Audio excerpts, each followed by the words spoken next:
अखिलेश आपका स्वागत करता हूं आपका अपना YouTube चैनल अखिल ऑनलाइन क्लासेस में। बच्चों, हम लोग प्रीवियस क्लास में क्या पढ़े थे, क्या अध्ययन किए थे? प्राकृतिक संसाधनों का प्रबंधन, किस प्रकार हम लोग को प्राकृतिक संसाधनों का प्रबंधन करना चाहिए, किस प्रकार से जो उसकी विनाश हो रही है उसको रोकना चाहिए, ये तमाम बिंदुओं पर हम लोग कल अध्ययन किए थे। आज हम लोग इसको और आगे बढ़ाते हैं बच्चों कि चैप्टर में और आगे क्या इंपॉर्टेंस है उसको हम लोग देखते हैं। ठीक है, तो बच्चों हम लोग बांध पर चर्चा कर रहे थे कि बांध क्या है। बांध की शुरुआत अगर भारत में बोला जाए तो बांध का शुरुआत कब हुआ बच्चों? यह 7 जुलाई 1948 ईस्वी को भारत में बांध का शुरुआत किया गया भारत के प्रथम प्रधानमंत्री पंडित जवाहरलाल नेहरू के द्वारा ना। तो बच्चों मैं बताना चाहता हूं कि भारत की जो बांध है बहुत सारे उद्देश्यों को देखते हुए बनाया जाता है, मतलब वैसा उद्देश्य जो बहुत सारे कार्यों को कर सके। जैसे में बांध बनाने का मेन पर्पस होता है, जो मेरा होता है, ये एक पर्पस नहीं होता है, बहुत सारे उद्देश्य होते हैं, बहुत सारे पर्पस होते हैं। जैसे बोल सकता हूं मैं बच्चों, कल कुछ पॉइंट हम लोग लिखे थे, आप लोग देख सकते हैं वहां पे जो पिछला वीडियो है उसमें देख सकते हैं आप जाके कि क्या क्या पॉइंट लिखे हैं। तो मैं गिनाना चाहता हूं बच्चों कि क्या क्या पॉइंट लिखे थे। मतलब नदियों से क्या हम लोग नदियों में जो बांध है बना करके किस प्रकार से उसका उपयोग कर सकते हैं। तो बच्चों नदियों पर हम लोग जब बांध बनाते हैं तो उससे बिजली उत्पादन कर सकते हैं बच्चों, और बांध बनाने के बाद उसमें मत्स्य पालन भी कर सकते हैं बच्चों। उसके बाद उस बांध से हम सिंचाई सुविधा भी उपलब्ध कर सकते हैं बच्चों, पेयजल सुविधा है। ये तमाम बिंदुओं पर हम लोग चर्चा किए थे बच्चों कि बांध से क्या उद्देश्य या बांध से क्या हमारा उद्देश्य रहेगा, क्या उससे हमको फायदा होगा या नुकसान है। ठीक है, तो फायदा हम लोग देखे थे, लाभ कि बांध से क्या लाभ है। लेकिन बच्चों आप लोग जानते ही होंगे जहां पे लाभ होता है वहां पे नुकसान भी होती है, हानियां भी होती है। तो हानियां को हम लोग को भूलना नहीं चाहिए कि बांध से क्या हानियां होती है। तो तमाम हानियां होती है, देखते हैं उसको पॉइंट बाय हम लोग देखते हैं। पहला है, मैं बताना चाहता हूं बच्चों कि बांधों से हानियां होती है सामाजिक समस्याएं। सबसे प्रथम है बच्चों सामाजिक समस्याएं। यह समाज में एक तरह से समस्या उत्पन्न हो जाती है, बांध बनती है। आप लोगों को पता होगा बच्चों कि बहुत सारा ऐसा जो जीव है या जंतु है जो जंगलों में रहा करते हैं, बहुत सारे ऐसा मानव है, आदिवासी जो है जंगलों में रहा करते हैं, तो उनको समस्या होगा बच्चों। अगर नदी पर बांध बनाया जाता है तो उसका जो जल है वो सारी एरिया में फैलने की वजह से वहां पे रहने वाले जो सामाजिक समस्या उत्पन्न हो सकती है बच्चों। वहां पे रहने वाले आदिवासी को सामाजिक समस्या हो सकती है। तो सरकार को यह देखना चाहिए कि किस प्रकार से हमको किस स्थान पर बांध बनाना चाहिए जहां पे सामाजिक समस्या ना हो बच्चों। ठीक है, अगला अगर बिंदु की बात किया जाए बच्चों तो है पर्यावरणीय समस्या। क्या होती है पर्यावरण समस्या? आप लोगों को पता होगा बच्चों कि पर्यावरण समस्या एक ऐसी समस्या है जहां पे जंगलों में, वनों में तमाम पशु पक्षी जो निवास करते हैं बच्चों, अगर वहां पे अगर जल की भराव हो जाती है, अगर बांध बना देते हैं तो वहां से क्या होती है, जीव पलायन करने लगते हैं। अगर वह जीव पलायन करने लगेंगे तो कहां जाएंगे बच्चों? वह जो जीव है वो गांव की ओर पलायन करेंगे, जिससे तमाम हानियां हम लोग को झेलना पड़ेगा। तो सरकार को यह सहज करना पड़ेगा कि पर्यावरणीय समस्या ना हो। यह बहुत बार देखा गया बच्चों कि अगर किसी बांध का जलस्तर ऊंचा हो जाता है, जिसके तमाम इर्द गिर्द की जो गांव होती है वो क्या हो जाती है, डूब सकती है। आप लोग को शायद एक याद होगा बच्चों, क्योंकि आप लोग पढ़े होंगे या अध्ययन किए होंगे क्लास 9 में, एक कहानी था माटी वाली की।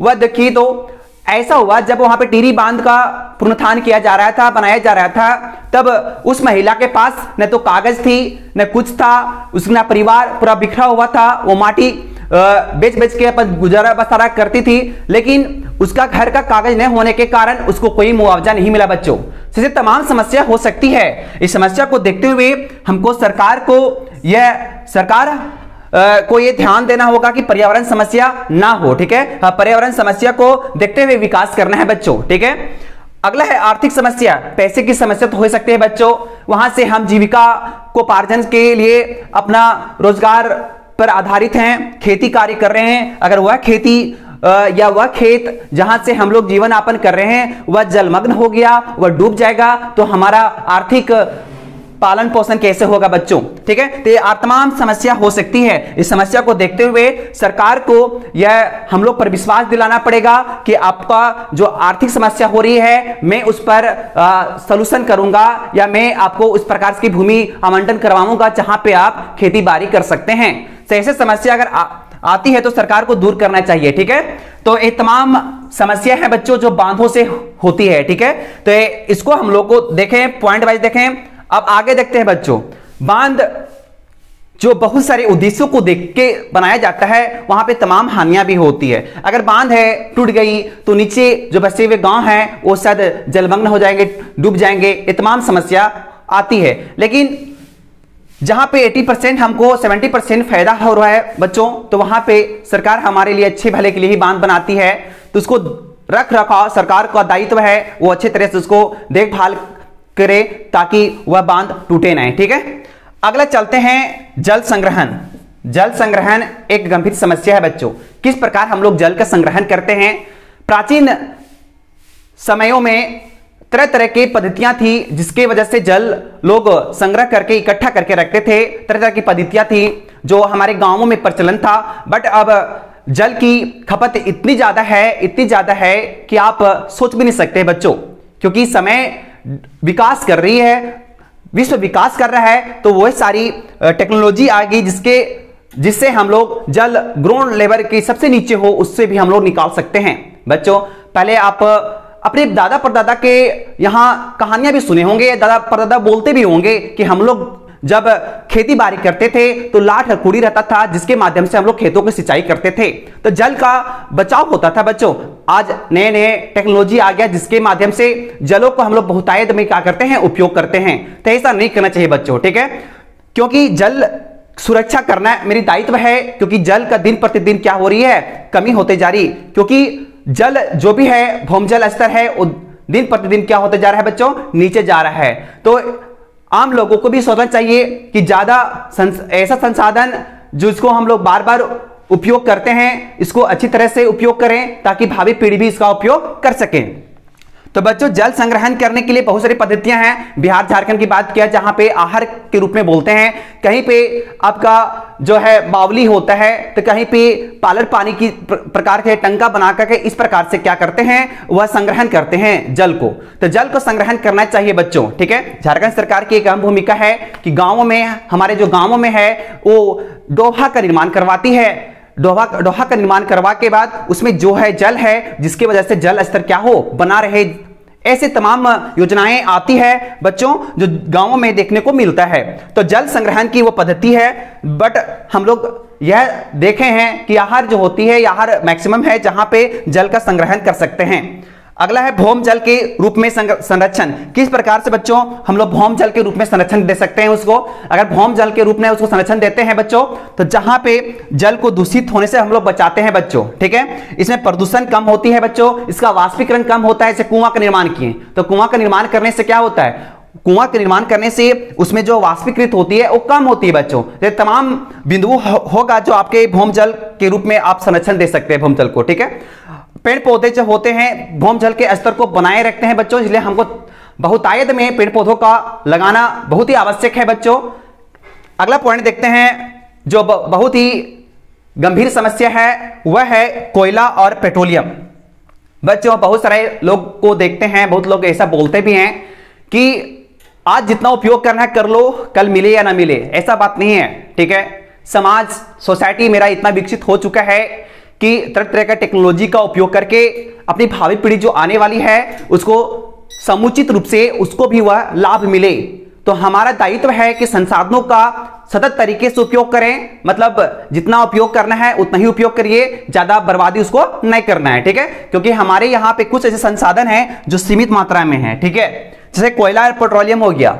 कोयला और पेट्रोलियम की बात किया जाए जिसको बनने में लाखों करोड़ वर्ष लगते हैं। आप लोग पता होगा बच्चों, इसको जीवाश्म ईंधन के रूप में हम लोग जानते हैं। ठीक है, जीवाश्म ईंधन मतलब जीवों के अवशेष से बनने वाले ईंधन को हम लोग क्या कहते हैं बच्चों, जीवाश्म ईंधन बोलते हैं। ठीक है, तो ऐसे जीवाश्म ईंधन बनने में लाखों करोड़ों वर्ष लगते हैं। हमारा भारत देश में झारखंड जो है एक राज्य है जहां पे बहुत सारे ऐसे जीवाश्म ईंधन के रूप में कोयला को हम लोग देख सकते हैं। कोयला की बात किया जाए बच्चों तो कोयला अगर इसी प्रकार अंधाधुंध अगर उपयोग करते रहें तो कुछ सालों में यह क्या हो जाएगी, समाप्त हो सकती है। तो हमको भावी पीढ़ी को कुछ देने के लिए होगा तो यह करेंगे कि हम कोयला को सीमित मात्रा में उसका उपयोग करेंगे, या सीमित है तो उसको सतत तरीके से उपयोग करना है। ठीक है, ज्यादा इसको खपत नहीं करना है। ठीक है, कोयला की बात की जाए तो कोयला कार्बन के आधार पर इसको 4 भागों में बांटा गया है बच्चों, आप लोगों को पता होगा।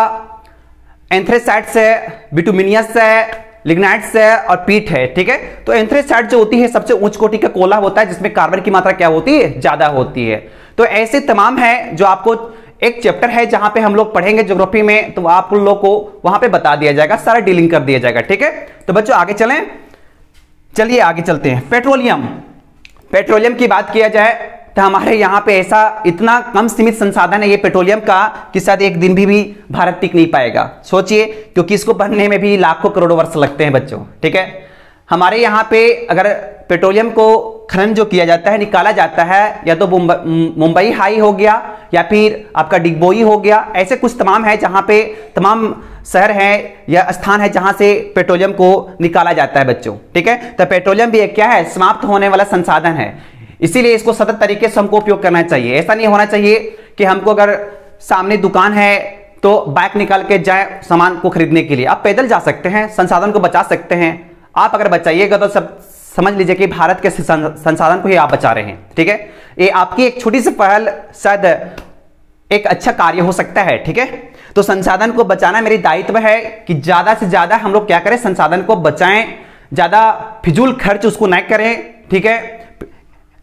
अगला पॉइंट की बात किया जाए, जीवाश्म ईंधन के प्रयोग से होने वाली हानियां, ये तो गंभीर समस्या है। अगर हम जीवाश्म ईंधन का उपयोग करते हैं तो उससे बहुत बड़ी समस्या हो सकती है बच्चों। आज बहुतायत में वायु प्रदूषण को देखा जा सकता है, तरह तरह की बीमारियां आ गई है, ग्लोबल वार्मिंग आ गया है, विश्व उष्णन हो गया आ गया है, इसे तमाम बिंदुओं या तमाम समस्या जो आ गई है जिसको हम लोग डेली लाइफ में अब क्या करते हैं, देखते हैं। तो इस समस्या को क्या करना है बच्चों, दूर करना है। आप बताइए कि हम जितना सुख सुविधा में जाएंगे, जितना टेक्नोलॉजी का हम उपयोग करेंगे, उतना मेरा नुकसान होता है। लेकिन क्या करिएगा, विकास कर रहा है ना दुनिया विकास कर रहा है, तो हमको भी विकास करना पड़ेगा, हम भी उस संसाधनों का उपयोग करना पड़ेगा हमको भी।